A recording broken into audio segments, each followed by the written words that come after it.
सच्चिदानंद रूपा नमो सद्गुरु भक्त कल्याण मूर्ती नमो सद्गुरु भास्करा पूर्ण कीर्ती तुकाराम तुकाराम तुकाराम तुकाराम तुकाराम तुकाराम तुकाराम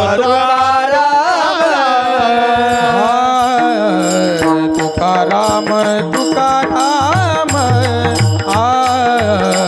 तुकाराम तुकाराम तुकाराम तुकाराम तुकाराम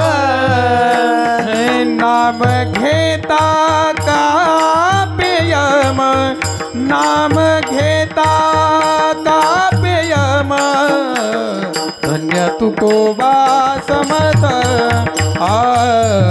धन्य तुकोबा समर्थ नाम घेता का पेयम नाम घेता का पेयम धन्य तुकोबा समर्थ धन्य तुकोबा समर्थ समर्थ तुकाराम तुकाराम नाम घेता का पेयम धन्य तुकोबा समर्थ जेने केला हा पुरुषार्थ सापडला हाती तरी झाली हे निश्चिंती नाही धावा घेत म्हण इंद्रियाचे समाधान. प्रस्तुत प्राप्त प्रसंगी कीर्तन सेवेकरता निवडलेला अभंग महान भगवत भक्त संत श्रेष्ठ जगद्गुरु तुकाराम महाराज यांचा उपदेशपर प्रकरणातील अभंग आजच्या कीर्तन सेवेसाठी निवडलाय. सेवेला सुरुवात करण्यापूर्वी 2 शब्दाचा परिहार देणं वक्त्याचं कर्तव्य असतं आणि म्हणून या निमित्तानं जे आम्हाला अगदी 10-12 वर्षापूर्वीच जे गाव परिचित आहे की ज्या गावाने आमच्यावरती आईवडिलाप्रमाणे प्रेम केलं असं असणारं आमच्यासाठी हे नवीन गाव नाही, अगदी आमच्या आठवणीतलं असणारं हे बालपणीचं गाव म्हणायला हरकत नाही असणारं चांदे बुद्रुक खुर्द चांदे खुर्द या गावामध्ये या हनुमंतरायाच्या प्रांगणामध्ये हनुमान जन्मोत्सवाच्या निमित्तानं श्रीराम जन्मोत्सव सोहळ्याच्या निमित्तानं हा सुरू असलेला अखंड हरिनाम सप्ताह त्याचप्रमाणे श्री ग्रंथराज ज्ञानेश्वरी पारायण सोहळा आणि या सोहळ्याचा आजचा 3ऱ्या दिवसाची कीर्तन सेवा तिसरं आहे ना 2ऱ्या दिवसाची कीर्तन सेवा माझ्यासारख्या सर्वसामान्य वारकऱ्याच्या वाट्याला आलेली आहे. ती सेवा भगवान परमात्म्याची चरणी समर्पित करत असताना या रामजन्माच्या उत्सवाच्या निमित्तानं हनुमान जन्माच्या उत्सवाच्या निमित्तानं ही सेवा समर्पित करत असताना उपस्थित या कीर्तन सोहळ्यासाठी महाराष्ट्रातील दिग्गज गायक की ज्यांची आवाज ऐकल्यानंतर आज मला ओंकारजी जगताप आणि आमचे कैलास महाराज पवार यांची आठवण झाली. हे म्हणजे कैलास पवार आणि हे म्हणजे ओंकार जगताप ज्यांचा आवाज आज सिस्टीम आवाज खेचत असताना देखील अगदी पेटी पुरणार नाही इतक्या वरच्या स्वरापर्यंत ज्यांचा आवाज गेला त्यांच्यासाठी एकदा गड्या टाळ्या वाजवा सगळ्यांनी. कारण आमच्या 10 वर्षाच्या वयामध्ये 10 वर्षापूर्वीच्या वयामध्ये आम्ही देखील गाण्यामध्ये इतकेच मग्न व्हायचो. याच पद्धतीने आम्ही गाणं गायचो.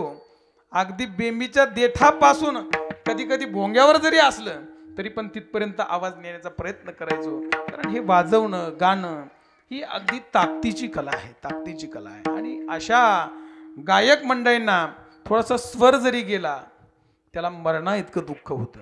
आमच्या महाराजांना मध्ये मध्ये पक्वाज कमी झाला होता तरी देखील त्यांनी 2दा विचारलं मला की पक्वाज कमी झालाय का. कारण तो स्वर त्या स्वराची साधना इतकी केलेली असते की त्या लोकांना आवडेल की नाही याच्यापेक्षा तो स्वर माझ्या काळजाला स्वतःच्या भिडेल काय, तो स्वर माझ्या मनाला आवडेल काय इतकी साधना गायकाची असते. आणि म्हणून मला खऱ्या अर्थानं आज ओंकारजी महाराज, आमचे कैलास महाराज, की 10 वर्षापूर्वी आम्ही खूप फिरलो त्यांच्यासोबत, आम्ही खूप बरोबर राहिलो. आणि त्यानंतर काळाच्या ओघामध्ये गाणं हे क्षेत्र थोडंसं कमी झालं आणि आज त्यांची मला आठवण तुमच्या रूपाने झाली. धन्यवाद. विठ्ठल विठ्ठल विठ्ठल विठ्ठल विठ्ठल विठ्ठल विठ्ठल.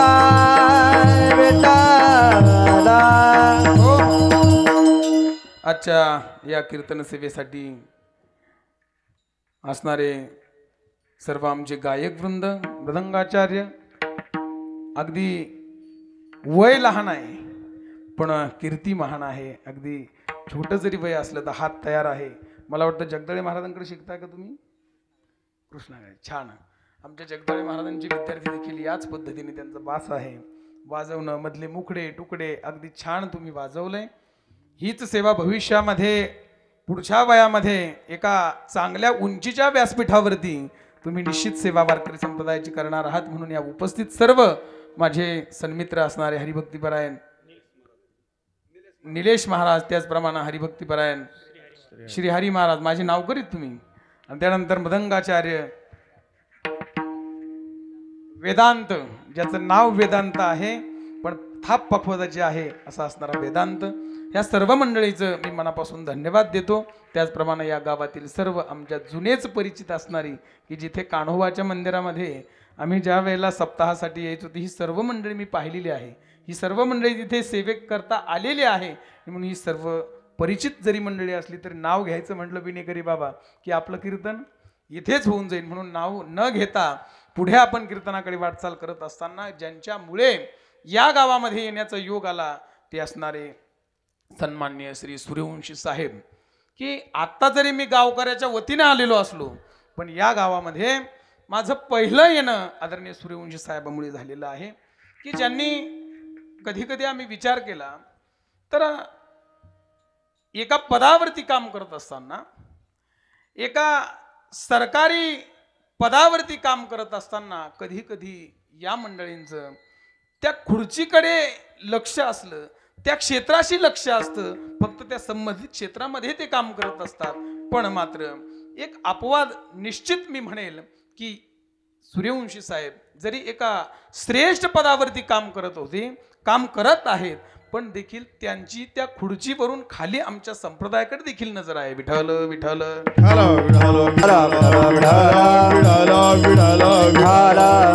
कधी कधी पदाच्या माध्यमातून आम्ही त्या क्षेत्रामध्ये काम करू शकतो पण त्या क्षेत्राच्या अन्य जिथे आम्हाला समाधान मिळतं, ज्या क्षेत्रामुळे आमच्या थकलेल्या भागलेल्या शेतकरी, गरीब, कष्टकरी, वृद्ध या माणसांना ज्या अध्यात्माची गरज असते, त्या मनशांतीची गरज असते, ते क्षेत्र आणि ते देवालय साहेबांनी बनवण्याचं हाती घेतलं.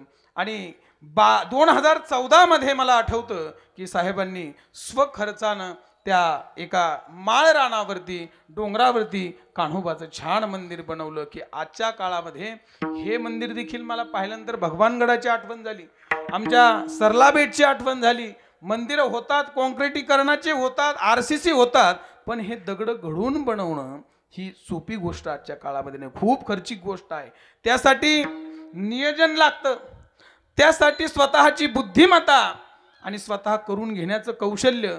त्या मंदिराबरोबर साहेब मी इथे आल्यानंतर मी ज्यावेळेला आपण प्रदक्षिणा करायचो या गावामध्ये, कान्होबाची आपली सप्ताह संपत आला की मग आपण गावातून ही मिरवणूक करायचो आणि मिरवणूक करत असताना या मंदिरामध्ये येण्याचा योग यायचा.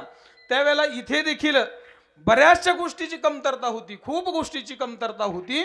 पण इथे आल्यानंतर ब्लॉक बसलेत, दगडाची घडण करून अगदी सुंदर पद्धतीने मंदिराचाही जीर्णोद्धार झालाय.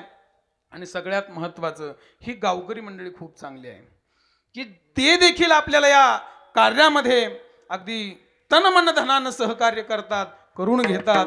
आज इतक्या छोट्या गावामध्ये तुम्हाला सांगतो, आमच्याकडे जर गेलात तर प्रत्येक पत्रिकेमध्ये नाव टाकायला जागा राहत नाही, एवढे नावं पत्रिकेमध्ये असतात.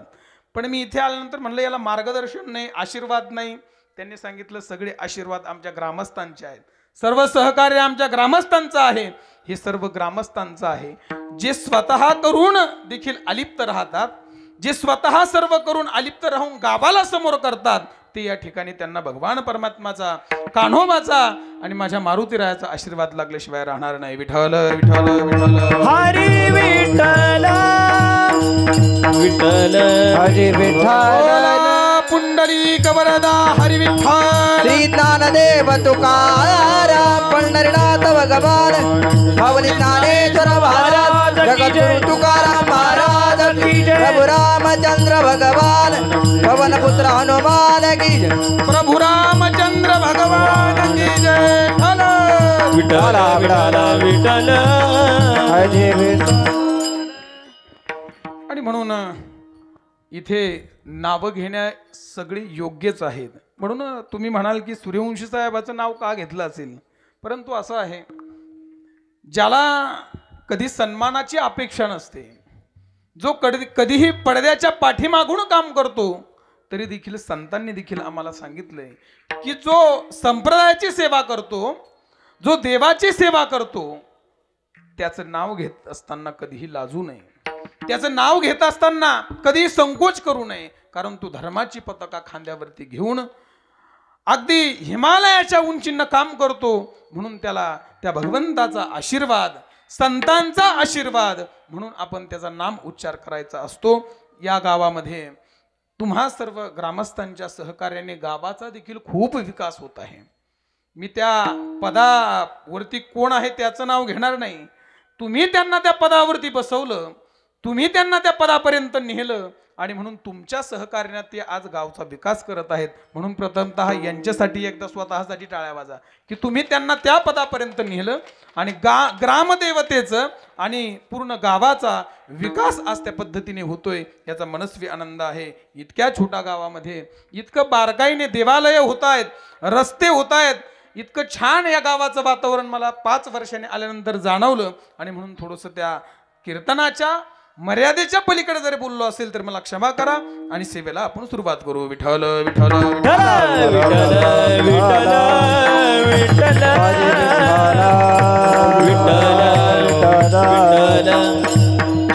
सापडला हाती तरी झाली हे निश्चिंती, नाही धावा घेत मन इंद्रियाचे समाधान. आजच्या अभंगामध्ये संतश्रेष्ठ जगद्गुरु तुकाराम महाराज त्यांच्या जीवनामध्ये आलेला अनुभव व्यक्त करतात. त्या अनुभवातून जगाला उपदेश करण्याचा प्रयत्न जगद्गुरु तुकोबाराय करतात. या अभंगामध्ये जगद्गुरु तुकोबाराय त्यांच्या जीवनामध्ये लाभलेली प्राप्ती आणि त्या प्राप्तीपासून मिळालेली तृप्ती याचं स्पष्टीकरण जगद्गुरु तुकोबाराय करतात. संसाराचा विचार केला तर प्राप्ती आणि तृप्ती या 2 गोष्टी कधीही एकत्र येत नाहीत. लक्ष द्या, संसाराच्या क्षेत्रामध्ये प्राप्ती आणि तृप्ती या 2 गोष्टी, या 2 संज्ञा, या 2 अक्षर, हे 2 व्याख्या कधीही संसाराच्या क्षेत्रामध्ये एकत्र येत नाही. फार तर फार प्राप्ती आणि तृप्ती यामधला प्राप्ती हा शब्द संसाराच्या क्षेत्रामध्ये येऊ शकतो, पण तृप्ती मात्र नाही. संसाराच्या क्षेत्रामध्ये प्राप्ती हे वाक्य निश्चित येऊ शकतं. त्यामध्ये आम्ही कधी धनाची प्राप्ती करतो, कधी व्यक्तीची प्राप्ती करतो, व्यक्तीचा संग्रह करतो, कधी जीवनामध्ये पदाची आम्ही प्राप्ती करतो. म्हणून संसाराच्या क्षेत्रामध्ये प्राप्ती ही एक संज्ञा बसू शकते. त्या प्राप्तीसाठी आम्ही जीवनामध्ये धन कमवतो, व्यक्ती कमवतो, संसारातल्या अनेक गोष्टीचा संग्रह आम्ही करतो. पण एक विचार केला, ती प्राप्ती कशासाठी आहे की त्यातून आम्हाला तृप्ती मिळावी. मग संसाराच्या क्षेत्रामध्ये आम्ही कितीही धन कमावलं, कितीही आम्ही आमच्या जीवनामध्ये व्यक्तीचा संग्रह केला, व्यक्ती प्राप्त केल्या, आमच्या जीवनामध्ये कितीही आम्ही पद प्राप्त केले, पण यातल्या धनाने, त्यानंतर व्यक्तीच्या प्राप्तीने, त्यानंतर ज्या ज्या काही नाशिवंत गोष्टी या संसारातल्या आहेत त्या आम्ही प्राप्त केल्या, तर कुठल्या प्राप्तीने आमच्या जीवनामध्ये तृप्ती मिळणार आहे? संसाराच्या क्षेत्रामध्ये आम्ही या नाशिवंत कितीही गोष्टीच्या प्राप्तीकडे गेलो, कितीही प्राप्त केल्या, याच्यामध्ये आम्हाला तृप्ती मिळणार नाही. विठ्ठल विठ्ठल विठ्ठल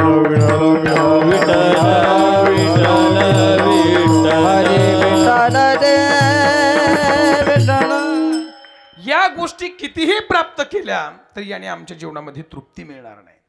कारण का? तर या सर्व गोष्टी संसारातल्या ह्या नाशिवंत आहेत. याने आमच्या जीवनामध्ये कधीही प्राप्ती कितीही केली तरी आम्हाला तृप्ती मिळू शकत नाही. आमच्या जीवनामध्ये आम्हाला तृप्ती हवी असेल, आमच्या जीवनामध्ये आम्हाला शांतता हवी असेल, आमच्या जीवनामध्ये आम्हाला परमानंदाची प्राप्ती हवी असेल, तर त्यासाठी या कितीही गोष्टी आम्ही मिळवल्या तरी तुकोबरा एका प्रमाणामध्ये सांगतात की आम्ही किती मिळवलं म्हणजे याने आम्हाला आमच्या जीवनामध्ये शांती मिळणार आहे, आमच्या जीवनाची तृप्ती होणार आहे. या संसाराचे कितीही भोग आम्ही भोगले, कितीही जीवनामध्ये आम्ही हे प्राप्त केलं, तर या विषयाने या सर्व पंचविषय कितीही आमच्या जीवनामध्ये मिळवले तर याने आमच्या जीवनामध्ये तृप्ती होणार नाही. कारण का? विषय सेविता कोण तृप्त झाला, विषय सेविता कोण तृप्त झाला, इंधने निमाला अग्नी जोडे, इंधने निमाला विषय जलिता कोण तृप्त झाला, विषय जलिता कोण तृप्त झाला, इंधने निमाला अग्नी जैसे इंधने निमाला अग्नी जैसे. हा विषय सेविता कोण तृप्त झाला, विषय सेविता कोण तृप्त झाला, विषय सेविता कोण तृप्त झाला, विषय सेविता कोण तृप्त झाला, इंधने निमाला अग्नी कोठे, इंधने निमाला अग्नी कोठे, इंधने निमाला अग्नी कोठे, इंधने निमाला अग्नी कोठे. तुकोबराय म्हणतात विषय सेविता कोण तृप्त झाला, इंधने निमाला अग्नी कोठे. जीवनामध्ये किती विषयाचं सेवन केलं, किती विषयाची प्राप्ती केली, विषय 5 प्रकारचे आहे. शब्द स्पर्श रूप रस गंध या 5 विषयापैकी कितीही विषय नाशिवंत विषय या जगामधले आम्ही प्राप्त केले तर याने आमच्या जीवनामध्ये तृप्ती होणार नाही. जगद्गुरु तुकोबरा दृष्टांत देतात की एका गावामध्ये 10,000 कडव्याची गंज, तुमच्याकडे गंजच म्हणतात ना वैरणीला, म्हणजे तुम्ही तुमच्या इकडचा शब्द वापरायला तुम्हाला कळालं पाहिजे. म्हणजे 10,000 कडव्याची गंज अशी लावलेली आहे, रचलेली आहे, आणि त्या गंजेला आग लागू नये पण कीर्तनापुरती त्या 10,000 कडव्याच्या गंजीला आग लागली. आणि आग लागल्यानंतर त्या गावातील सर्व गावकरी मंडळी धावपळ करू लागली, विझण्यासाठी प्रयत्न करू लागले. प्रत्येक जण कोणी पाणी घेऊन येतोय, कोणी झाडाच्या ओल्या पाल्याने त्याला आघात करून तो आग विझवण्याचा प्रयत्न करतोय. हे करत असताना आपल्यासारखा एक वारकरी माणूस तिथून जात असताना त्यांनी त्या गावकऱ्याची धावपळ पाहिली. धावपळ पाहिल्यानंतर आग विझवण्यासाठी प्रयत्न पाहिले आणि त्यांनी मनामध्ये त्याचा भाव उत्पन्न झाला की आपण देखील प्रयत्न केला पाहिजे, आपण देखील आग विझवण्यासाठी गेलं पाहिजे. एकमेका साह्य करू अवघे धरू सुपंथ, म्हणून साह्य केलं पाहिजे. या दृष्टीने तो काय केला, त्याच्या घराकडे पळत पळत पळत पळत गेला आणि घरामध्ये 5 लिटर रॉकेलचा ड्रम भरलेला होता. तो ड्रम घेतला आणि त्या पेटलेल्या गंजीच्या उजव्या कोपऱ्याला गेला आणि त्या अग्नीमध्ये भड भड भड भड दिशी तो रॉकेलचा ड्रम ओतला आणि तेव्हा कुठं अग्नी शांत झाला. आणखी वाढला, आणखी वाढला, आणखी वाढला. म्हणून एका प्रयत्नाने आग विझली नाही म्हणून थांबावं का? त्यांनी सांगितलं थांबलं नाही पाहिजे. अभ्यासाचे निबळे एकागती अंतराळे.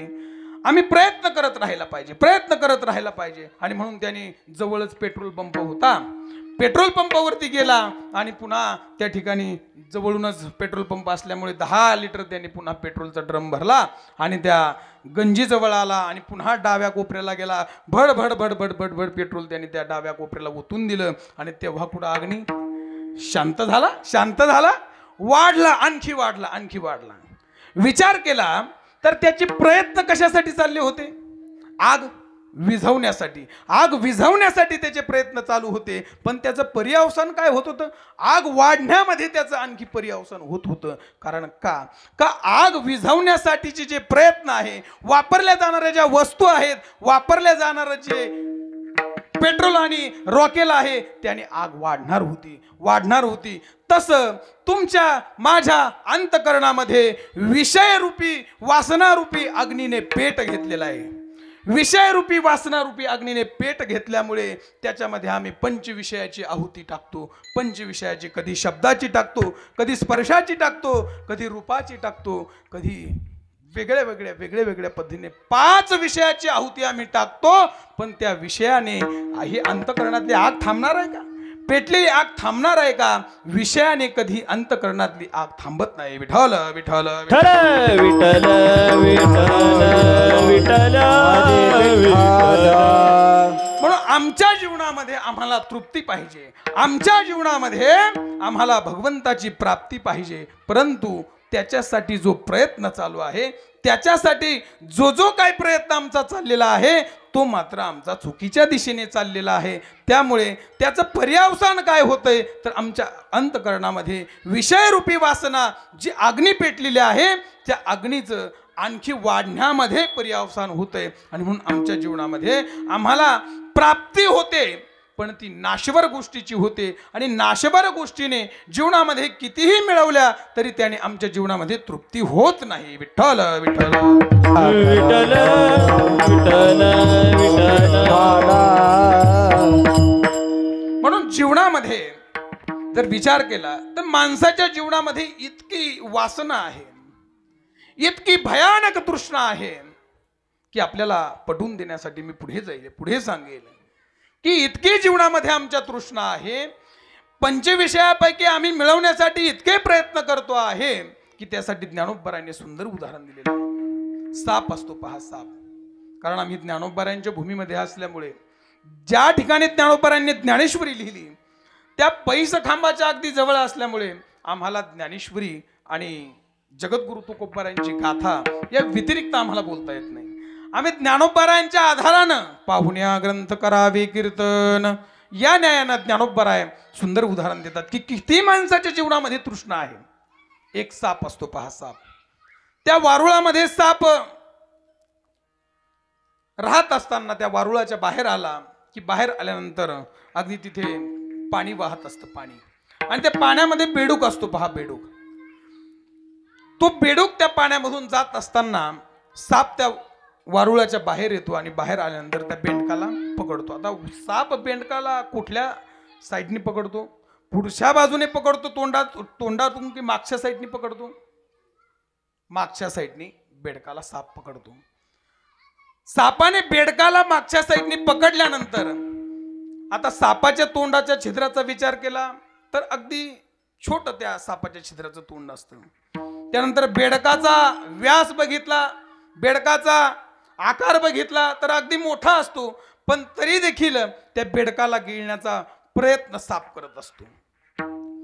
त्याला गिळत गिळत गिळत गिळत अर्ध्यापर्यंत सापाने आणलेलं असतं तरी देखील तो बेडूक काय करतो, त्याला हे माहिती असतं की अर्धा आपल्याला गिळत आणलेला आहे. अगदी काही वेळेमध्ये, काही तासामध्ये आपण या सापाच्या अगदी तोंडामध्ये जाणार आहोत, घशामध्ये जाणार आहोत, तरी देखील तो बेडूक काय करतो, फक्त त्याचं तोंड त्या सापाच्या तोंडाच्या बाहेर राहिलेलं असतं तरी देखील तो काय करतो, समोरून जाणाऱ्या माशा, आळ्या, कीटक काय करत असतो, ओढत असतो, आपल्या जिभेने ओढत असतो. अर्धा त्या सापाने गिळलेला असताना देखील अगदी फक्त तोंड त्या बेडकाचं सापाच्या बाहेर आहे तरी देखील तो बाहेर जाणारा माशा, कीटक, आळ्या हा काय करत असतो, ओढत असतो. आता सिद्धांताकडे येतो मी. ज्याप्रमाणे सापाने त्या बेडकाला गिळत गिळत गिळत आणलेला आहे, अगदी फक्त त्याचं तोंड त्या बेडकाचं बाहेर आहे तरी देखील तो काय करतो, त्या काळाला घाबरत नाही. त्याच्या लक्षातही राहत नाही की काही वेळेमध्ये मी मरणार आहे म्हणून, तरी देखील तो काय करतो, आशेने तृष्णेने ते कीटक माशा आळ्या याला ओढत राहतो. तसं ज्ञानोबराय म्हणतात, हा काळरूपी सर्प तुम्हा आम्हा बेडकांना, बेडूक म्हणल्यावर कोणाला वाईट वाटून देऊ नका बरं, तुम्हा आम्हा बेडकांना काळरूपी सर्प गिळत गिळत गिळत अगदी अर्ध्यावरती, कोणाचे 20 वर्ष गेलेत, कोणाचे 50 गेलेत, कोणाचे 70 गेलेत, तरी देखील आम्ही त्या बेडकाप्रमाणे आयुष्य जात आहे पहा काळाच्या पथाचे महा स्वयंताचा गोरबा त्याने रात्री हरीचा आयुष्य जात आहे पहा काळ जपत से महा स्वयंताचा गोरवा ध्यानी राहा श्रीहरीच्या. आयुष्य जात आहे पहा काळ जपत असे महा सुहिताचा घोर वहा ध्यानी रहा श्रीहरीच्या. घडी घडी काळ वाट याची पाये, घडी घडी काळ वाट याची पाये, घडी घडी काळ वाट याची पाये घडी घडी घडी काळ वाट याची पाये घडी घडी काळ वाट याची पाहे, घडी घडी काळ वाट याची घडी घडी काळ घडी घडी काळ वाट याची पाये घडी घडी काळ वाट याची पाये. अजून किती आहे आकाश, अजून किती आहे आकाश, घडी घडी काळ वाट याची पाहे, घडी घडी काळ वाट याची पाहे. अजून किती आहे आकाश, अजून किती आहे आकाश, घडी घडी काळ वाट याची पाये घडी घडी काळ वाट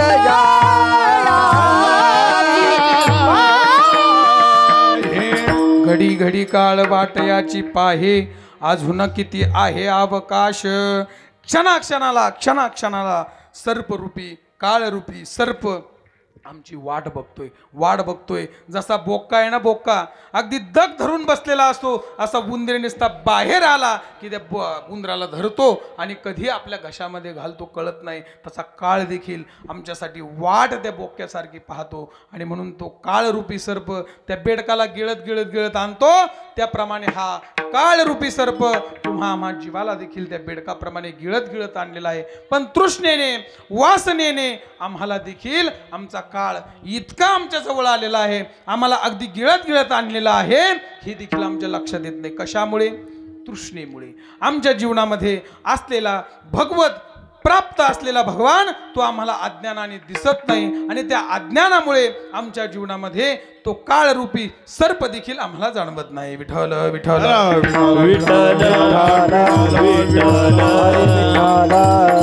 आता विचार केला तर तो परमात्मा आमच्या ठिकाणी कुठे आहे? तैसा हृदयामध्ये मिरामू असता सर्व सुखाचा आरामू का भ्रांतासी कामू विषयावरी. तो परमात्मा आमच्या अंतकरणामध्ये हृदयामध्ये आहे. इतका असणारा जवळ असणारा परमात्मा आम्हाला का दिसत नाही? तर तो अज्ञानाने, आमच्या ठिकाणी असलेलं अज्ञान आणि त्या अज्ञानाने तो परमात्मा आम्हाला दिसत नाही. डोळ्याची पापणी आम्हाला दिसते की दाखवावी लागते. जेव्हा आम्ही आरशाचा आधार घेतो तेव्हा आम्हाला आमची पापणी दिसते. त्याप्रमाणे असणारा परमात्मा अगदी हृदयामध्ये आहे. हृदयामध्ये असणारा परमात्मा का जाणवत नाही, का दिसत नाही, का त्याचं ज्ञान नाही? तर त्याच्याविषयी असणारं अज्ञान. विठ्ठल विठ्ठल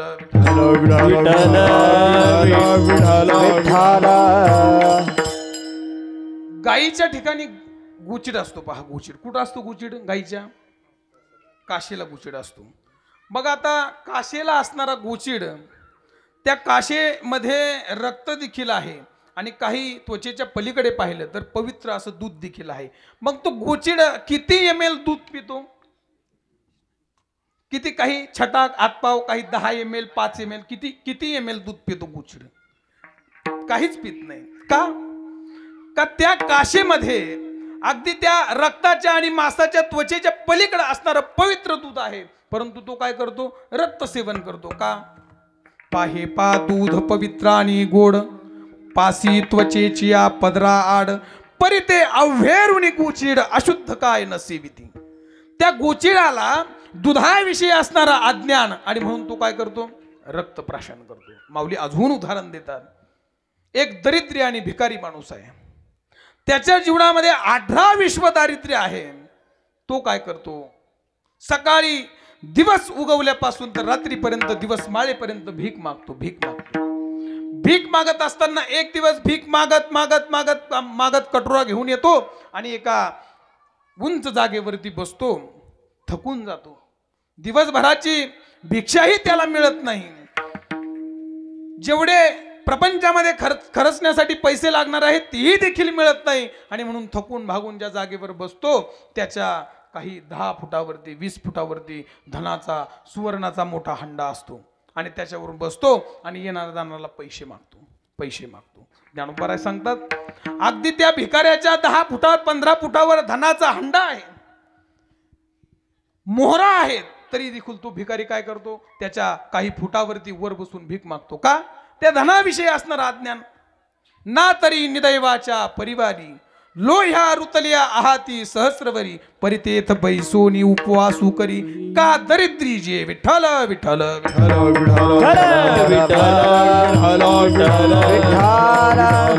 असणार त्याला धन प्राप्त आहे.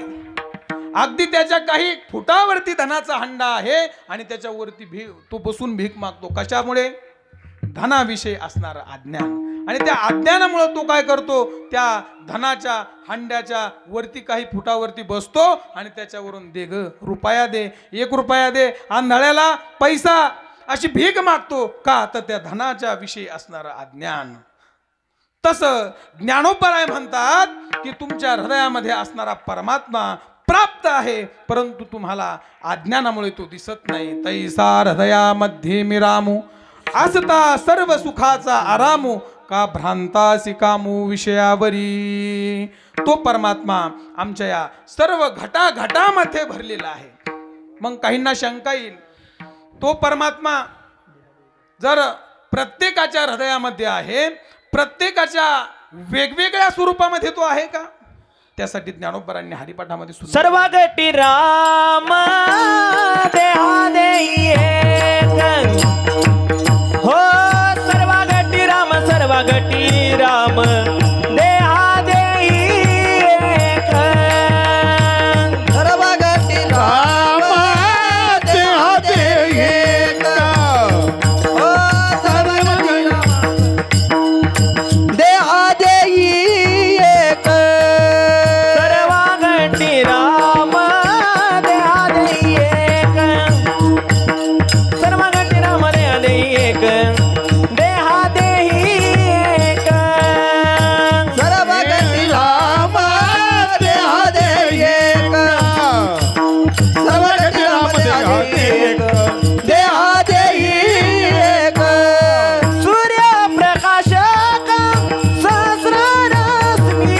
सूर्यप्रकाशक सहस्ररश्मी, सूर्यप्रकाशक सहस्ररश्मी, सूर्यप्रकाशक सहस्ररश्मी, हरिमुखे मना, हरिमुखे मना, हरिमुखे मना, हरिमुखे मना,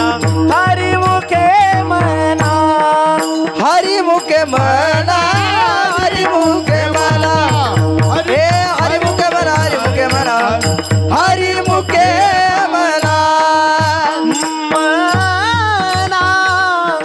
माझे ज्ञानोबराय सांगतात की 10-12 असे घट भरून ठेवलेले असावेत आणि त्या घटामध्ये पाणी टाकावं. पाणी टाकल्यानंतर त्या सूर्याच्या प्रतिबिंबाखाली ते घट ठेवावेत आणि घट ठेवल्यानंतर त्या 12 घटामध्ये सूर्याचं वेगवेगळं असं प्रतिबिंब पडलेलं असतं. प्रत्येक घटामध्ये त्या पाण्यामध्ये सूर्याचं प्रतिबिंब दिसतं आणि म्हणून एखाद्याने पाहिले आणि त्याने सांगितलं इतके सूर्य आहेत, इतके सूर्य 12 सूर्य आहेत. मग आता मला सांगा तुम्ही त्या घटामध्ये एका सूर्याचं प्रतिबिंब आहे का वेगवेगळ्या 12 सूर्याचं प्रतिबिंब आहे? एकच असणारा तो सूर्य त्या प्रत्येक घटामध्ये त्या पाण्यामध्ये त्या सूर्याचं एका सूर्याचं प्रतिबिंब दिसतं. तर तुम्ही आम्ही सर्व या घटामध्ये तो एक परमात्म्याचं प्रतिबिंब जीव रूपाने नटलेलं आहे. विठ्ठल विठ्ठल विठ्ठल विठ्ठल विठ्ठल असणारा परमात्मा हा तुमच्या आमच्यामध्ये वेगवेगळ्या नाना रूपानं नटलेला आहे. तो परमात्मा एकच आहे, परंतु आमच्या सर्वांच्या हृदयामध्ये आहे. म्हणून ज्ञानोबराय म्हणतात तो परमात्मा आमच्या हृदयामध्ये आहे. आणि हृदयामध्ये असणारा परमात्मा तुकोबरायांना जीवनामध्ये प्राप्त झाला अभंगाचं पहिलं. हरी ओ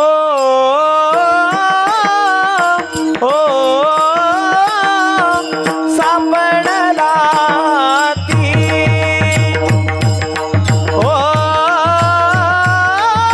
सापडला ती ओ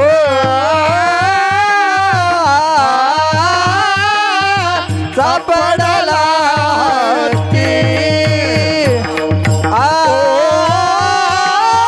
सापडला ती हरी ओ सापडला ती ओ सापडला ती हरि ओ सापडला ती ओ सापडला ती ओ सापडला ती तरी झाले निश्चिती सापडला ती त्याने झाली ओ सापडला ती तरी झाले निश्चिती सापडला ती तरी झाली निश्चिती हरी ओ नाही दावा घेत मन नाही दावा घेत मन हरि ओ हरि नाम घेत मन ओ हरि नाम घेत मन सापडला ती तरी झाली निश्चिती तरी झाली निश्चिती तरी झाली निश्चिती सापडला तरी झाली निश्चिती तरी झाली निश्चिती तरी झाली निश्चिती माझ्या जगद्गुरु तुकोबरायाने त्या परमात्म्याला हातामध्ये सापडवलं, त्या परमात्म्याला प्राप्त केलं. मग आमच्या जीवनामध्ये आम्हाला देखील निश्चिंती हवी आहे, तृप्ती हवी आहे. पण आम्ही जे सुख शोधतो, आम्ही जे प्राप्त करतो ते संसारिक आहे, ते नाशवान आहे. परंतु माझ्या जगद्गुरु तुकोबरायांनी साधनेच्या बळावरती त्या ईश्वराला प्राप्त केलं. सापडला हाती त्या परमात्म्याला हातामध्ये धरलं आणि त्यांच्या जीवनामध्ये त्याने काय झालं तर सापडला हाती तरी झाली हे निश्चिंती. निश्चिंती म्हणजे तृप्ती त्यांच्या जीवनामध्ये झाली. अशी काय साधना जगद्गुरु तुकोबरायांनी जीवनामध्ये केली?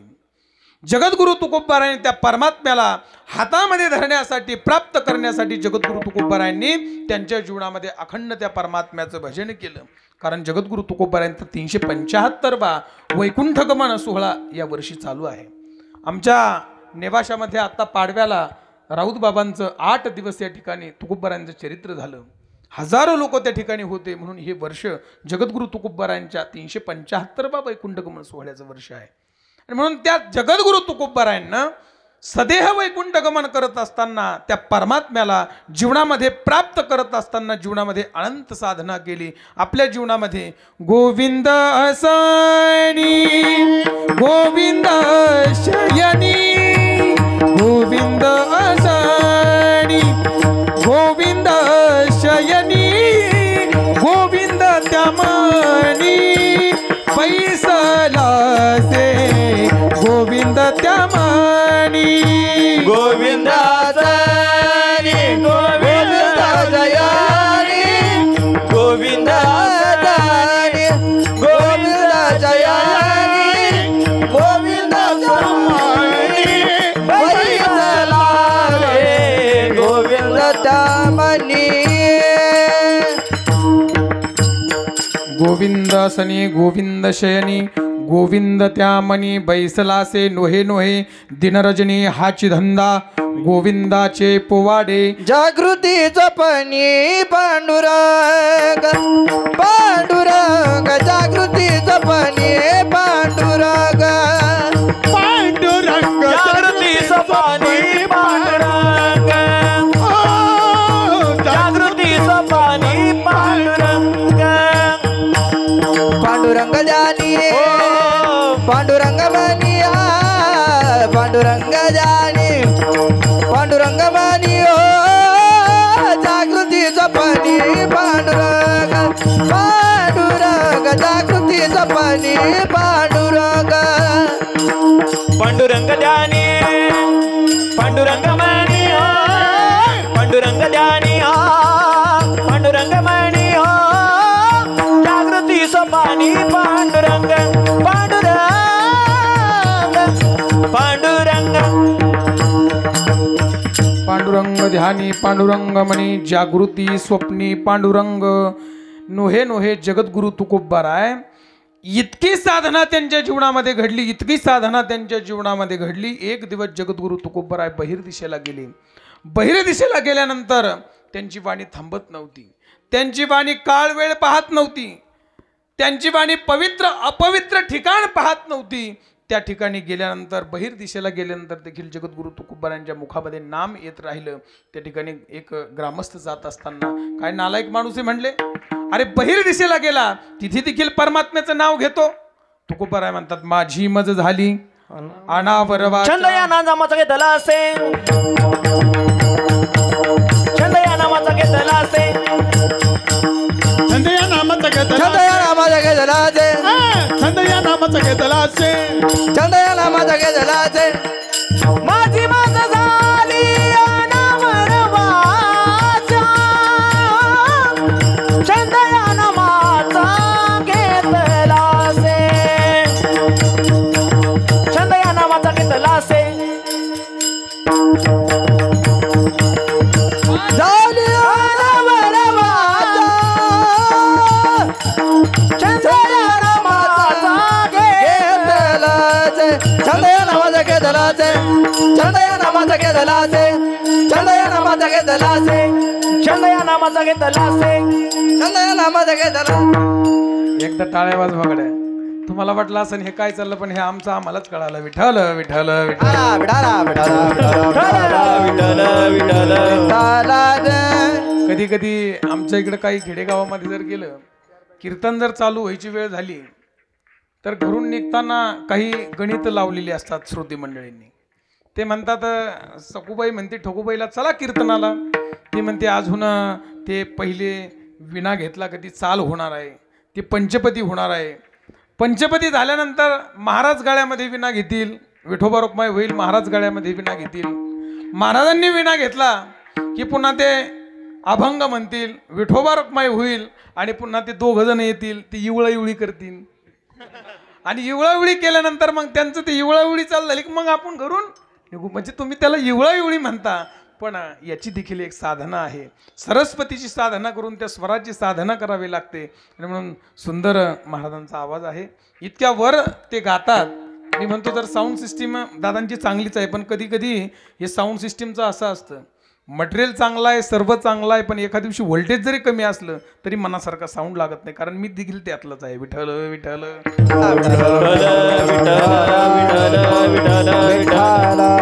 म्हणून जगद्गुरु तुकोबाराय म्हणतात माझी मज झाली अनावरवाच्या छंद या नामाचा घेतलासे रात्रंदिवस त्या भगवान परमात्म्याचं नामस्मरण घेत असताना माझ्या वाणीने इतका त्या भगवान परमात्म्याच्या नामाचा मोह घेतला की आता ती वाणी थांबत नाही. ती वाणी अखंड त्या भगवान परमात्म्याचं भजन करत राहते. आणखी एक या महाभारतामध्ये एक उदाहरण आहे. अर्जुनानं रात्रंदिवस त्या भगवान परमात्म्याचं नाम घेत असताना कृष्ण कृष्ण कृष्ण कृष्ण रात्र दिवस काही त्या अर्जुनाच्या ठिकाणी भेद नव्हता. दिवसाचा भेद नाही, रात्रीचा भेद नाही. अखंड त्या भगवान परमात्म्याचं नामस्मरण करत असताना त्या अर्जुनाच्या रोमातून त्या कृष्ण परमात्म्याचं नाम यायचं.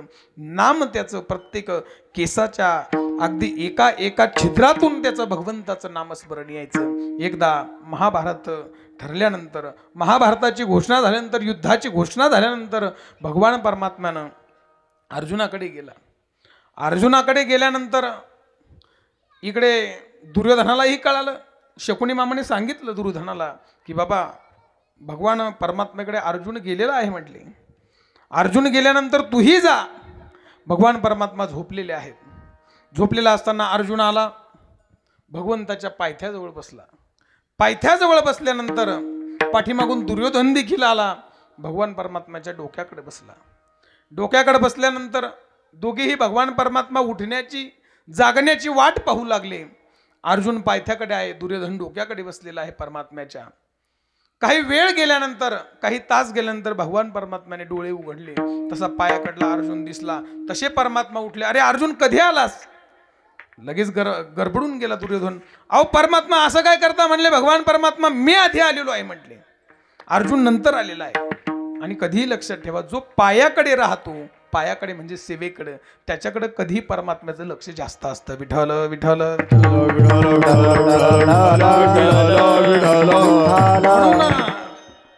कोणी किती मोठ्या पदावरती असल्यानंतर तो जर सेवेमध्ये असला, आणि या जगाचा नियम आहे जो सेवा करतो त्याला मेवा देखील निश्चित.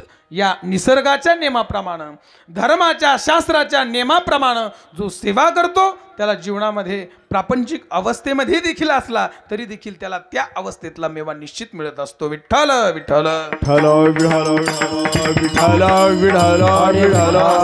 अर्जुन पायाकडे बसलेला होता आणि परमात्म्याची सहज नजर पायाकडे बसलेला असल्यामुळे लगेच नजर त्या अर्जुनाकडे गेली. आणि अर्जुन कधी आला असं म्हटल्याबरोबर दुर्योधन म्हणला, देवा मी आधी आलो म्हणले, तुम्हाला तोच दिसला का? मग सांगितलं कधी आला, काय आलं, सगळं विचारपूस झाली. आणि मग पुढचा भाग आपल्याला पाहायचा नाही. पुढचा भाग त्यांनी सांगितलं. मग मला दुर्योधनाने मी सांगितलं मी आधी आलेलो आहे, मला आधी मागायचं. त्याने मग सांगितलं ठीक आहे तू आधी माग. तोपर्यंत अर्जुनाला वाटलं की माझा परमात्माच नेतो की काय, त्याला मागतो की काय. पण त्याची संकुचित वृत्ती दुर्योधनाची, त्याने लगेच ते सेना मागितली, सर्व हत्यार सेना सर्व मागून घेतलं. आणि तेव्हा मोकळा श्वास अर्जुनाने टाकला. अर्जुनाचं भीतीचं वातावरण त्याच्या मनामधलं गेलं. आणि दुर्योधन निघून गेल्यानंतर ठीक आहे म्हणले परमात्मा तू मला भेटला. अर्जुनाला सांगितलं काय बावलट आहे म्हणले तू. भगवान परमात्म्याने सांगितलं त्यांनी काय झालं देवा. अरे म्हटले त्या दुर्योधनाने सगळं सैन्य मागितलं, सगळी अस्त्र शस्त्र सर्व सैन्य तू घेऊन गेला, तुला काय राहिलो म्हणलो मी एकटा, काय उपयोग आहे म्हटलं, कधी युद्ध जिंकायचं तू. त्यांनी सांगितलं नाही देवा मला तूच हवा होता, मला तूच पाहिजे होता. माझं मन एक क्षणासाठी घाबरून गेलं होतं म्हटले की तो दुर्योधन तुम्हाला मागतो की काय, परंतु तुम्ही माझ्या पुढे आणि मागे असल्यानंतर मला काही भीती नाही. कारण तो परमात्मा मागे आणि पुढे उभा राहिला. मागे पुढे उभा राहे संभाळित आलिया आघात निवार्या. तो परमात्मा मागे आणि पुढे उभे राहणारा असल्यामुळे तो परमात्मा त्याला प्राप्त झाला. आणि एक दिवस शिष्टाचारासाठी पुन्हा परमात्मा त्या हस्तिनापूरमध्ये गेले. आणि हस्तिनापूरमध्ये गेल्यानंतर आधी अर्जुनाच्या घरी गेले. अर्जुनाच्या घरी गेल्यानंतर अर्जुन शयन कक्षामध्ये झोपलेला होता. झोपलेला अर्जुन तिथे परमात्मा गेले. त्यांच्याबरोबर उद्धव देखील होता. उद्धवालाही बरोबर अर्जुनाने भगवान परमात्म्याने नेलं. आणि उद्धव आणि भगवान कृष्ण अर्जुनाच्या शयन कक्षेमध्ये गेल्यानंतर अर्जुन झोपलेला होता. परमात्माने सांगितलं उद्धवा बस म्हटले इथे, आणि मी जरा माझ्या आत्याला बुवाला भेटून येतो म्हटले आतमध्ये. भगवान परमात्मा आतमध्ये गेल्यानंतर उद्धव त्या ठिकाणी बसलेला आहे. उद्धवाला काही काळ गेल्यानंतर भगवान परमात्मा तिकडे गेल्यानंतर तिथे भजनाचा आवाज येऊ लागा. श्रीकृष्ण गोविंद हरे मुरारी हे नाथ नारायण वासुदेव, हे नाथ नारायण वासुदेव, हे नाथ नारायण वासुदेव.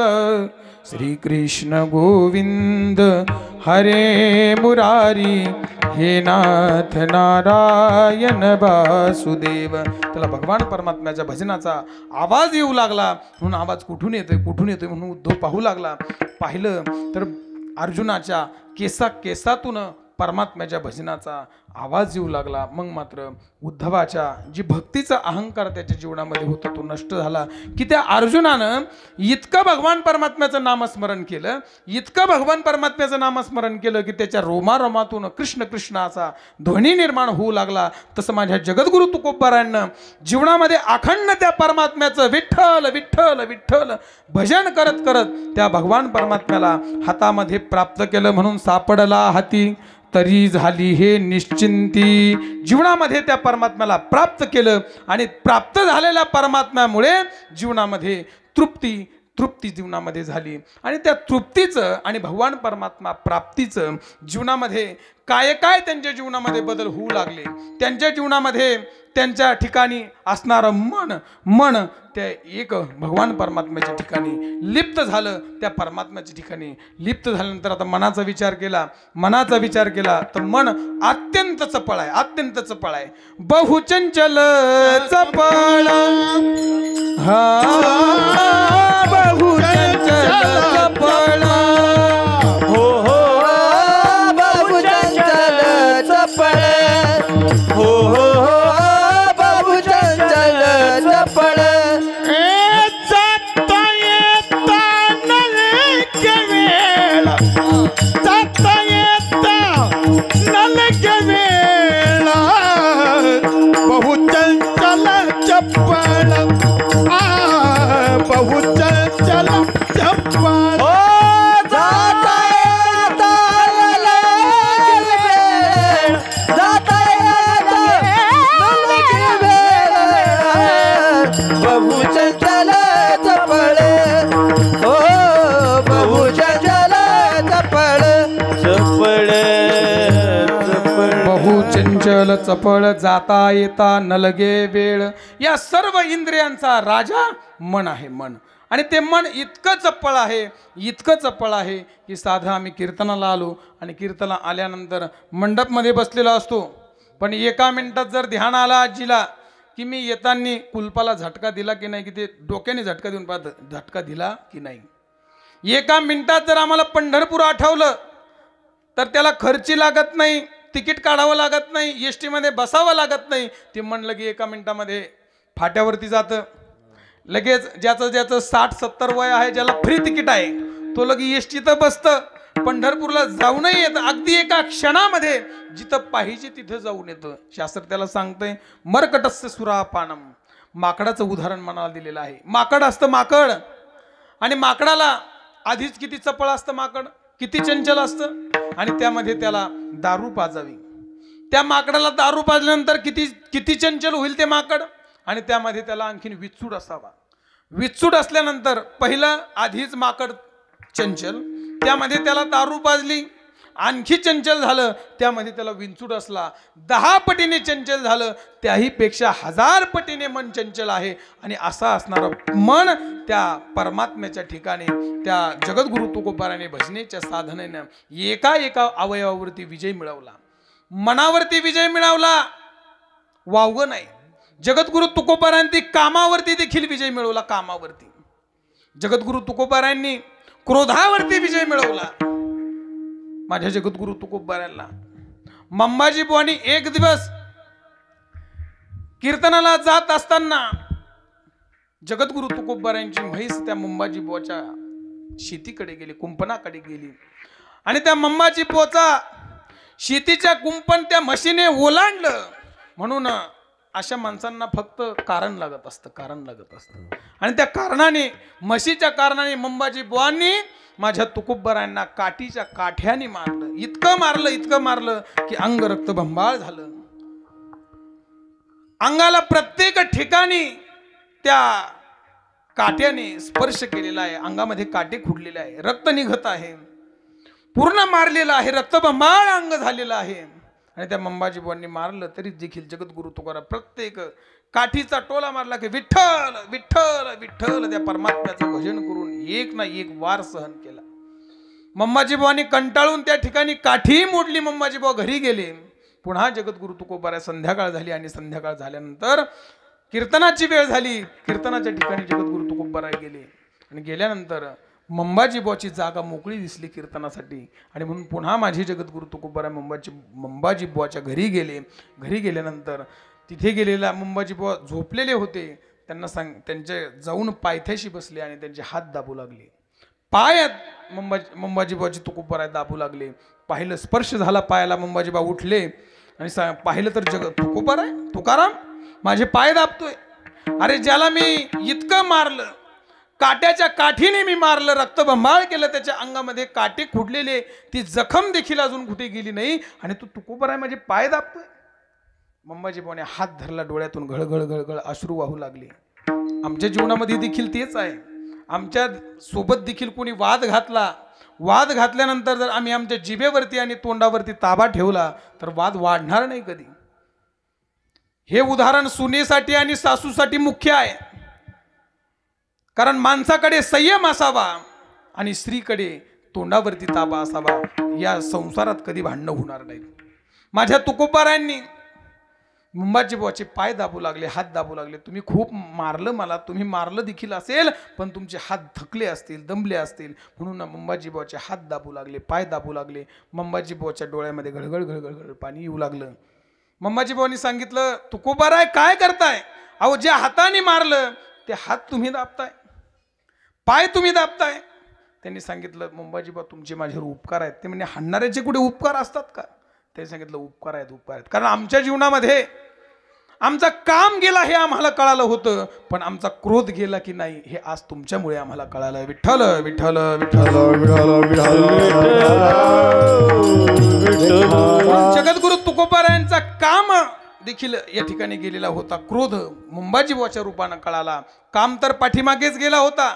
ज्या वेळेला गावातल्या कुटील लोकांना जगद्गुरु तुकोबारायांकडे एक स्त्री पाठवली, आणि स्त्री पाठवल्यानंतर तिथे ती सुंदर असणारी स्त्री जगद्गुरु तुकोबारायांच्या पुढे अनेक प्रकारच्या नाटकं करू लागली. तुकोबारायांच्या भजनामध्ये विक्षेप करू लागली.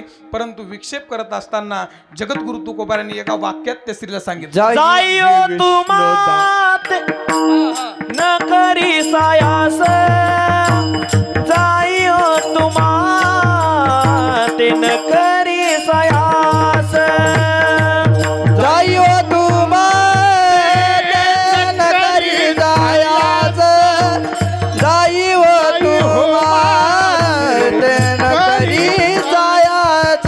आम्ही विष्णुदास,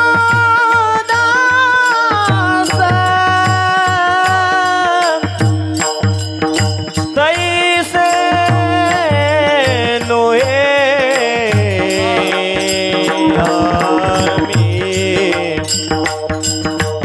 आम्ही विष्णुदास. आम्ही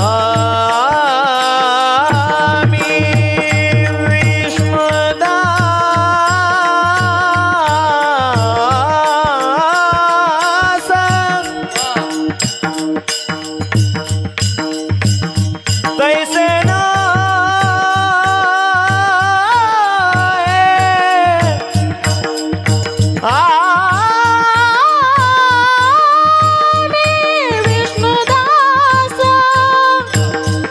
तैसे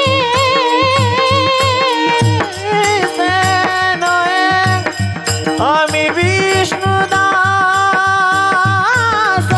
तैसे नये जाईयो तुमाते न करी जायास, जायो तुमाते न करी जायास, जायो तुमाते न करी जायास, जायो तुमाते न करी जायास. काम देखील जगद्गुरु तुकोबारायांच्या ठिकाणी राहिला नाही. त्यांनी त्या मातेला विनंती केली, जाईवो तू माते न करी सायास. सायास म्हणजे प्रयत्न. किती प्रयत्न, ती किती वेगवेगळ्या प्रकारचे नाटकं जगद्गुरु तुकोबाराम पुढे करत असेल, म्हणून सायास शब्द वापरला जगद्गुरु तुकोबारांनी. जाईवो तू माते न करी सायास. कारण का? आम्ही विष्णुदास तैसे नोहे. म्हणून काम देखील त्या जगद्गुरु तुकोबारांचा त्या ठिकाणी गेला. माते म्हणून त्या आईला उद्गार काढले आणि तिथून पाठीमागे पाठवलं. म्हणून जगद्गुरु तुकोबारांच्या ठिकाणी जे जे काही इंद्रिय होते, जे जे त्या ठिकाणी विकार होते, ते सर्व इंद्रिय नष्ट झाले होते. एक दिवस जगद्गुरु तुकोबारायत या जगाला कंटाळे, या सर्व लोकांना कंटाळे आणि देवाकडे एकांताचं सुख मागू लागले. एकांताचे सुख देई माझ देवा, एकांताचे सुख देई माझ देवा. एकांताचे सुख देई माझ देवा. एकांताचे सुख देई माझ देवा. एकांताचे सुख देई माझ देवा. एकांताचे सुख देई माझ देवा. एकांताचे सुख देई माझ देवा. एकांताचे सुख देई माझ देवा. आभासया जीवा चुक मोनी. आभासया जीवा चुक मोनी. एकांताचे सुख देई माझ देवा. एकांताचे सुख देई माझ देवा. दया जीवा सुख मोनी. दया जीवा सुख मोनी. एकांताचे सुख देई माझ देवा. एकांताचे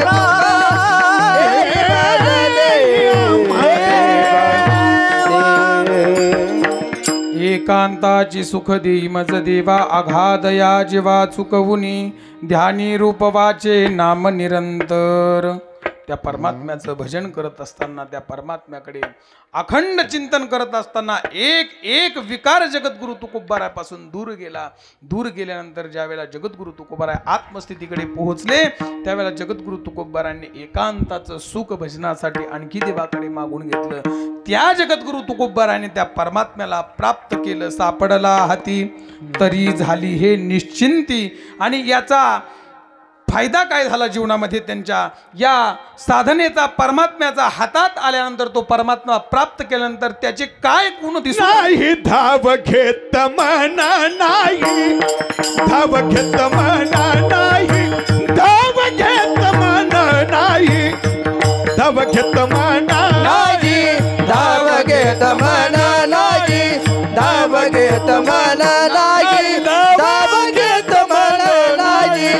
धाव घेत मन नाही. धाव घेत मना नाही. धाव घेत मन नाही. धाव घेत मना नाही. धाव घेत मना नाही.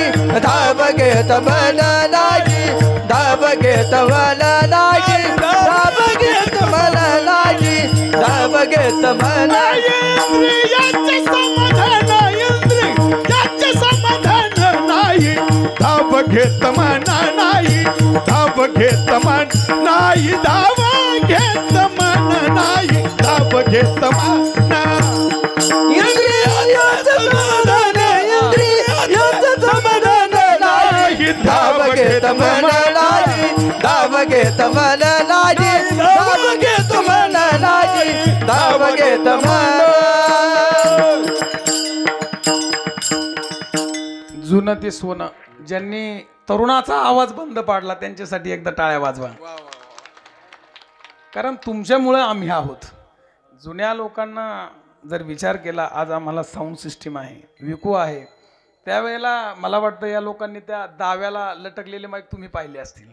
आम्हाला ते आमच्या जीवनामध्ये पाहायला मिळेल नाही. आम्हाला सुखसुविधा तुमच्यामुळे आहे.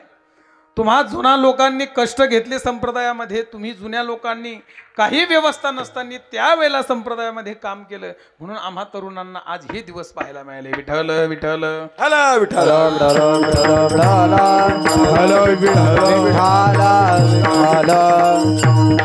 नाही धावा घेत मन इंद्रियाचे समाधान, त्या साधनेचे गुण त्यांच्या ठिकाणी काय प्राप्त झाले तर नाही धावा घेत मन इंद्रियाचे समाधान. आज आमच्या इंद्रियाचं सर्व तृप्त झाले. काम नाही झालो पायी रिकामा. आमच्या ठिकाणी कुठलीही वासना आमच्या ठिकाणी राहिली नाही.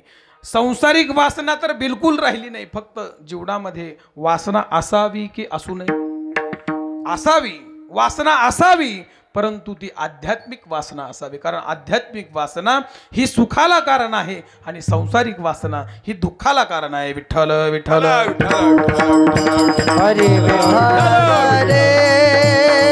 आमच्या ठिकाणी वासना आहे, परंतु ती सांसारिक वासना आहे.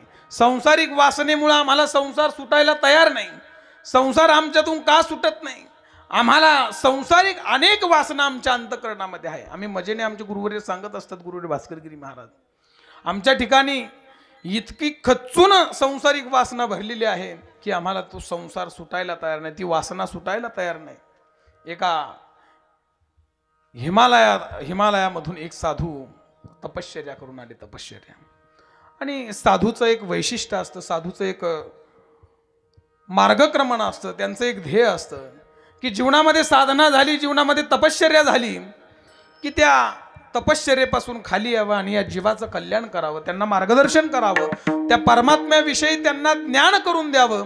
हे संन्यासाचं संतांचं काम असतं. आणि म्हणून तो साधू हिमालयामध्ये तपश्चर्या करून खाली आला आणि खाली आल्यानंतर या जगाच्या परीक्षणासाठी आता कुणाला आपण मार्गदर्शन केलं पाहिजे, कोणकोणत्या संसारामध्ये गुंतलेला आहे त्या परमात्म्याकडे त्याला नेलं पाहिजे. आणि म्हणून तो साधू काय केलं, या समाजामध्ये आला. समाजामध्ये आल्यानंतर एक तुमच्या चांदी खुर्द गावासारखं एक गाव होतं छोटंसं, त्या मारुतीच्या मंदिराच्या ओट्यावरती बसला आणि जगाच्या त्या गावामध्ये त्या प्रत्येक माणसाचं परीक्षण करू लागला. परीक्षण करत असताना प्रत्येक माणूस यायचा, सकाळी धावपळीमध्ये त्या परमात्म्याचं मारुतरायाचं दर्शन घ्यायचा, निघून जायचा. परंतु एक माणूस असा होता की त्याने घरामधून डबा घेतला, आपला जेवणाच्या भाकरीचं गाठुडं घेतल्यानंतर ते बगलात घेतलं, चपला घातलेल्या आहेत, हातामध्ये एका जे काही शेतामध्ये काम करण्यासाठी वस्तू लागतात, हत्यारं लागतात, ती वस्तू हातामध्ये आहे आणि एका हातामध्ये बिडी आहे. बिडी म्हणतात बिडी कुठून आली? बिडी हातामध्ये असताना मारुतरायाच्या समोर आला, एक बिडीचा हात असा मागं केला. त्याला वाटलं परमात्मा फक्त पुढेच असतो, त्याला हे माहित नाही की विठ्ठल जडीच तळी भरला, जिथे पाहावं तिथं परमात्मा आहे. पण त्याने असं पाठीमागे बिडीचा हात धरला, अर्ध्या चपला काढल्या आणि असं पाया पडला आणि तिथून गेला. साधू महात्म्याला नवल वाटलं की हा माणूस आला, एक हात पाठीमागे, दोन बोटाने फक्त याने परमात्म्याला जसं काय फक्त इशारा केला की मी आहे अजून मी इथे या गावामध्ये, आणि म्हणून इशारा करून गेला की काय फक्त म्हणून कुतूहल वाटलं साधू महात्म्यांना. आणि तिथे उपस्थित मंडळींना विचारलं की हा एक सद्गृहस्थ आत्ता गेला, अशा पद्धतीने याने दर्शन केलं. म्हणले की परमात्म्याचं निवांतपणाने दर्शन घेण्या इतका याच्याकडे वेळ नाही, असा कोण हा महात्मा आहे म्हटले की त्याचे परमात्म्याचं या मारुतरायाचं दर्शन घ्यायला वेळ नाही. म्हणले लग्नाच्या वेळेला मात्र हा बाशिंग बांधायला तासन तास त्या मारुतीच्या मंदिरामध्ये थांबला असेल म्हटले, पण आता मात्र याला दर्शन घ्यायला वेळ नाही, कोण आहे म्हणले हा? आणि मग साधू महात्मे खूप हट्टी आणि जिद्दी असतात, अवलिया असतात. त्यांनी त्याचा शोध घ्यायला चालू केला. त्यांनी सांगितलं कोण आहे हा? रामभाऊ, इथले सोडून बरं का, रामभाऊ उदाहरण म्हणून आपण नाव घेतलं जे आलं ते. म्हणून कोण आहे म्हटले? त्यांनी सांगितलं हा रामभाऊ आहे, संसार इतका चिटकलेला आहे म्हटले की याच्या ठिकाणी अगदी कणाकणात याच्या प्रत्येक तनामनात संसार बसलेला आहे. म्हणजे हा सकाळी निघला का संध्याकाळपर्यंत काम करणार, काम आणि स्वतःचा प्रपंच सोडून हा काहीच करत नाही म्हटले. साधू महात्म्यांनी सांगितलं कुठं आहे याची जमीन, कुठं आहे शेती, कुठं आहे, त्याची माहिती घेतली आणि साधू महात्मे थेट त्याच्या शेतामध्ये त्याला शोधत गेले. शेतामध्ये गेल्यानंतर तिथे त्यांनी पाहिलं दुपारची वेळ झालेली होती, न्याहारीची वेळ झालेली होती आणि पहिले शेतीचे बांध म्हणजे आम्हाला लहानपणचे आठवतात की ज्याच्यावरती बैलगाडी देखील चालायची. आताचे बांध कुरून बांधच राहिले नाही महाराज. आता आम्हाला आमच्या लहानपणी त्या बांधावरती आम्ही पळायचो, चालायचो, सुरपारुंब्या खेळायचो. आता शेतीला बांध दिसत नाही, फक्त रेघा राहिल्या इथच्या. आणि ते मोठे मोठे बांध, त्या बांधावरती तो साधू महाराज जेवायला शेतकरी जेवायला बसला रामभाऊ नावाचा. आणि ते उंच बांधावरून त्यांनी पाहिलं की भगव्या कपड्यावाले साधू कुणीतरी आपल्याकडे येतात, म्हणून त्यांनी ते सोडलेलं गाठुडं तसंच ठेवलं आणि साधू महात्म्याला हात केला. ओ साधू महाराज इकडे या म्हटले, मी इकडे बसलेलो आहे. साधू महात्म्याला आल्यानंतर तिथे त्याच्याकडे जे काही पोतं गुणी होती ती त्यांना बसण्यासाठी दिली, कारण साधू महात्म्याला हे आदरातिथ्य दिलं पाहिजे. आमच्या संसारिकाच्या जीवनामध्ये मातृदेव भव, पितृदेव भव, आचार्य देव भव, आमच्या जीवनामध्ये आम्हाला साधू महात्मे, आई वडील आणि येणारा अतिथी हा आमच्यासाठी देव आहे, हे संसारिकाचं पहिलं काम आहे. म्हणून त्यांनी साधू महाराजांना बसण्यासाठी जागा दिली, पोतं टाकलं, साधू महाराजांना बसवलं आणि सांगितलं आपण दोघेही न्याहारी करू म्हटले.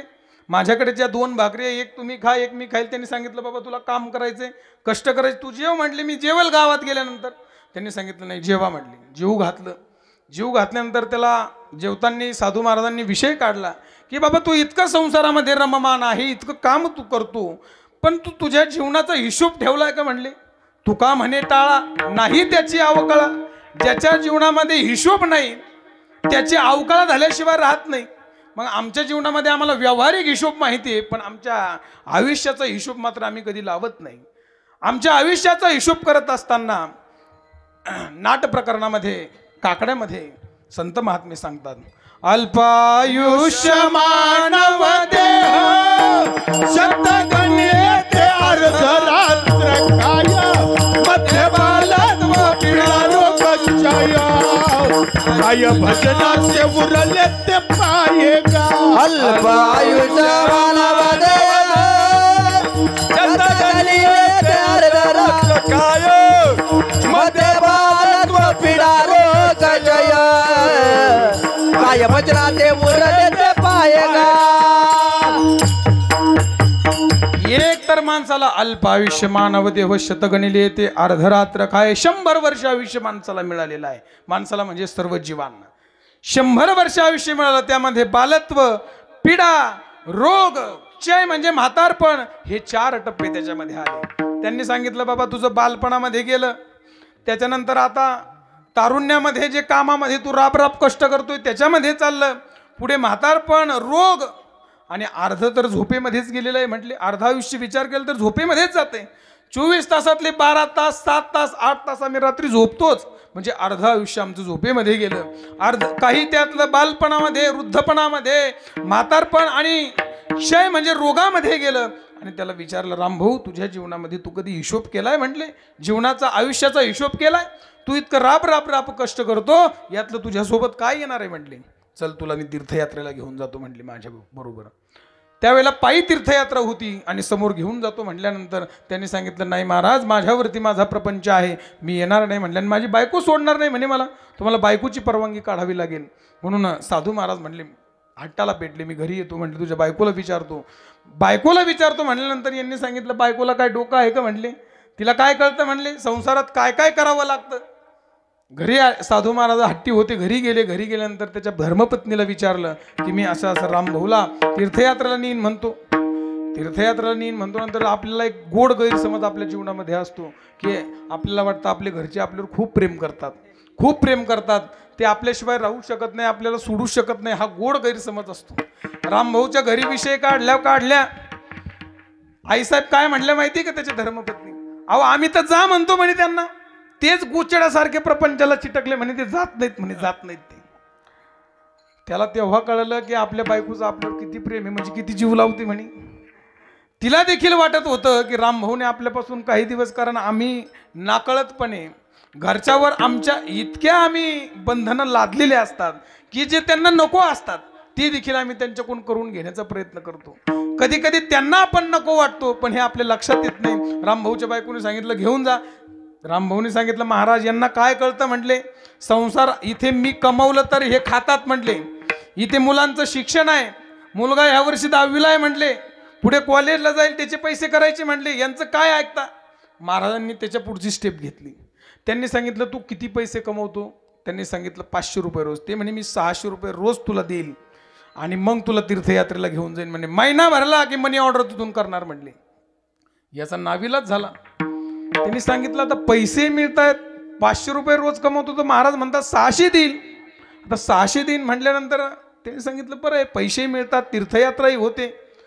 प्रयत्न करून सायास करून त्यांनी त्या रामभाऊला तीर्थयात्रेला काढलं. त्यावेळेला पायी तीर्थयात्रा असायची. पायी तीर्थयात्रेला काढल्यानंतर पहिल्या महिन्याचा पगार 600 गुणिले 30 किती झाले? 12,000 रुपये त्याच्या बायकोकडे पहिल्या महिन्याचे ठेवले आणि त्याला तीर्थयात्रेला घेऊन साधू महाराज निघाले. साधू महाराजांनी त्याला तीर्थयात्रेला घेऊन निघाल्यानंतर चालत चालत चालत हरिद्वारपर्यंत गेले. हरिद्वारपर्यंत जाता जाता 1 महिना झाला आणि 1 महिना झाल्यानंतर प्रामाणिकपणे साधू महाराजांनी लगेच त्याच्याकडे मनी ऑर्डर तयार करून त्याच्याकडे दिली. रामभाऊ टाक म्हणले मनी ऑर्डर, तुझ्या घरच्यांना पाठवून दे. 2-3 महिन्याला साधू महाराजांनी असं केलं की प्रामाणिकपणे त्याच्याकडे पैसे दिले. त्यालाही विश्वास पटला की महाराज पैसे देतात. हा विश्वास पटल्यानंतर जेव्हा हिमालयाच्या प्रवासाला गंगोत्री यमुनोत्रीकडे निघाले आणि पुढे थकलेल्या अवस्थेमध्ये असताना एक दिवस साधू महाराजांनी रामभाऊकडे मनी ऑर्डर दिली. त्याने सांगितलं महाराज मी आज खूप थकलो म्हणे, ही मनी ऑर्डर तुम्हीच टाका म्हणे पोस्टामध्ये आणि आजचं भिक्षाही तुम्हीच घेऊन या म्हणले, जेवणही गावामधून तुम्हीच घेऊन या. असं प्रकारचं महाराज गावामध्ये गेले.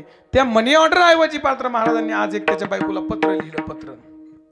पत्र लिहिल्यानंतर त्या पत्रामधला मजकूर असा होता, कळावे आपला साधू बाबा सप्रेम नमस्कार, जय हरी, की अशा अशा हिमालयाच्या प्रवासामध्ये आम्ही जात असताना या ठिकाणी मोठा प्रलय या ठिकाणी झालं, वादळ झालं, डोंगराची पडझड झाली आणि त्यामध्ये आपले पती रामभाऊ नावाचे गृहस्थ हे त्यामध्ये मरण पावले, त्यांचा अपघात झाला. असं पत्र साधू महाराजांनी तयार केलं आणि त्या मनी ऑर्डर ऐवजी ते पत्र त्याच्या घरी पाठवून दिलं आणि भिक्षा घेऊन रामभाऊकडे गेले. रामभाऊनी भिक्षा आल्यानंतर जेवण केलं आणि जेवताना विचारलं, महाराज दक्षिणा पाठवली, मनी ऑर्डर पाठवली? ते म्हणे हो. त्यालाही विश्वास पटलेला होता, आधी 3 महिने मनी ऑर्डर केलेली होती आणि म्हणून त्यालाही विश्वास पटला. इकडे त्यांचा प्रवास चालू आहे.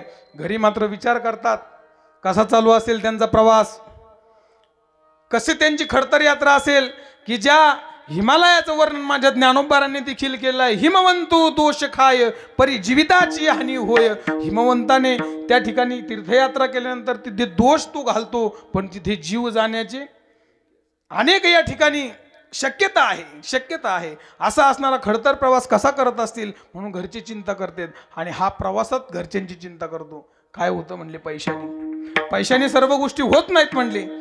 सर्वच गोष्टीला पैसा जबाबदार नाही किंवा पैशाने सर्व गोष्टी होत नाही. शेवटी माणूस घरामध्ये लागतो.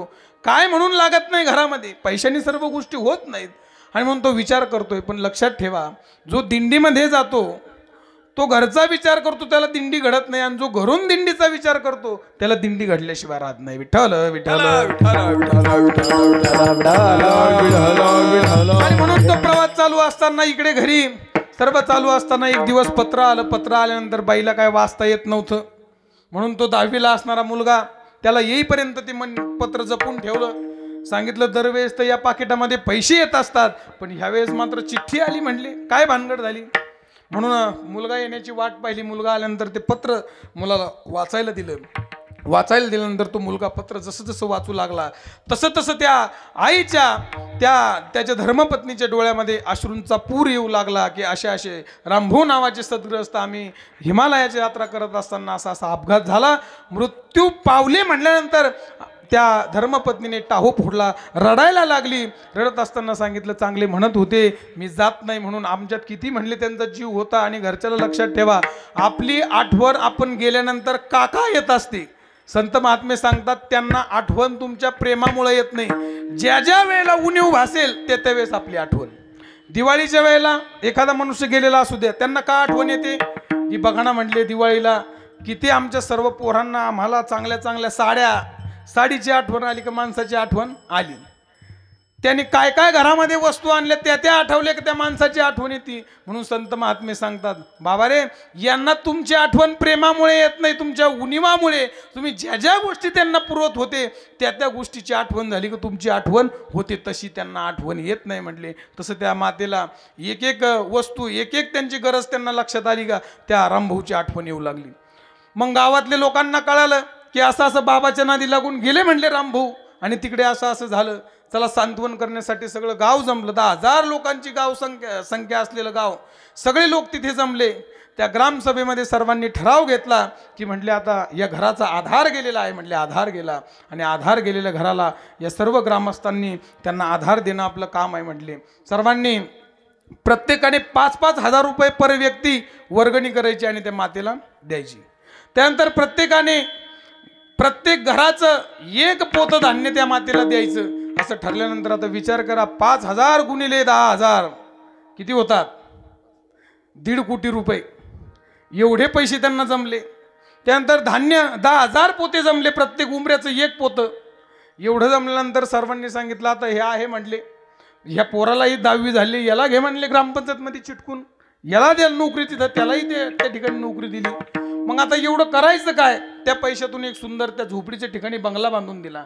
बंगला बांधल्यानंतर त्या धान्य ठेवण्यासाठी पुन्हा एक गोडाऊन बांधलं, ते देखील त्याच्यामध्ये ठेवलं. आणि अशा रीतीने रामभाऊच्या घरच्यांचा प्रपंच इकडे सुरू झाला. रामभाऊ नसताना सुरू झाला. इकडे मात्र त्यांचं सर्व गोष्टी सोयीला लागल्या. तिकडे रामभाऊचा प्रवास चाललाय. प्रवास करत असताना कसे जगत असतील? पोराचं शिक्षण चालू असेल का? नोकरी लागेल का? पोराला शिकल का व्यवस्थित काटतं?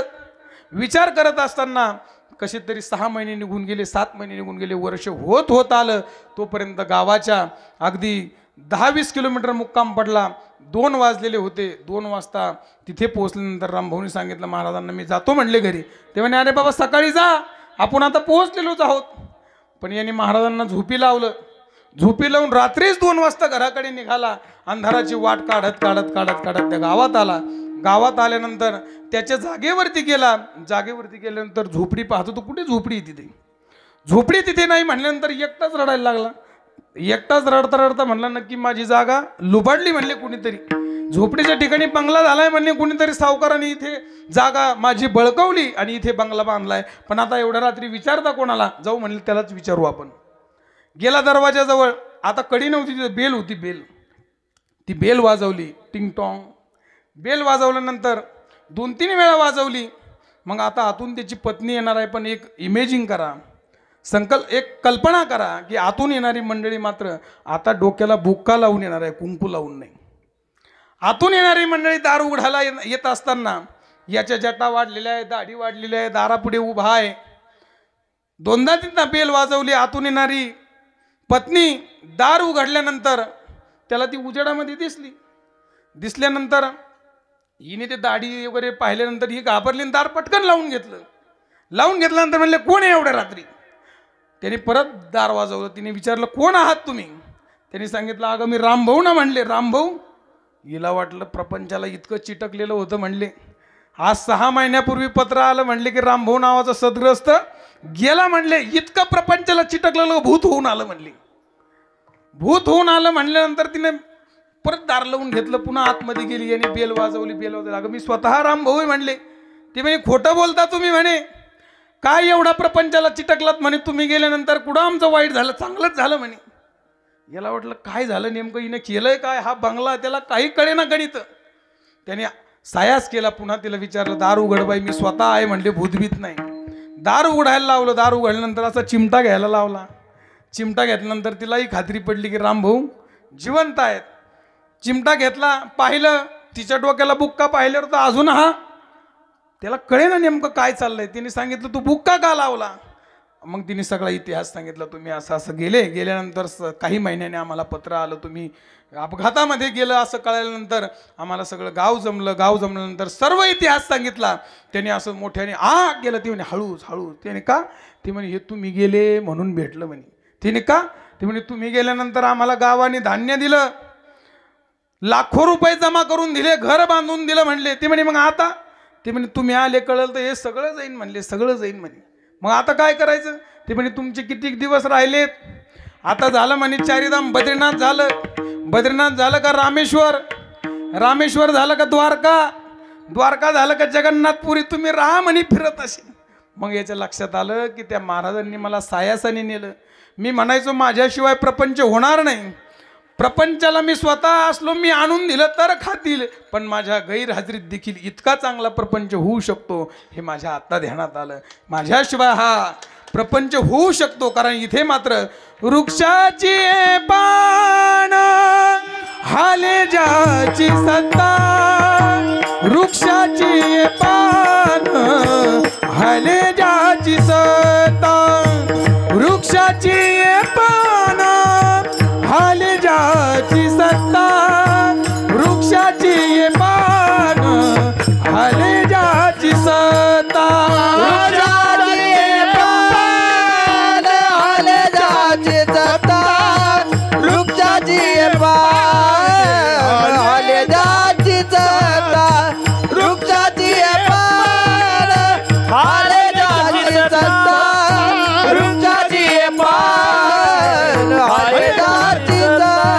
राहिली आहात मग कोठे, राजली आता मग कोठे, वृक्षाची पान आलेल्याची सत्ता, देखावी आहे गवी एक नारायण, देखावी ऐकावी एक नारायण, देखावी ऐकावी एक नारायण.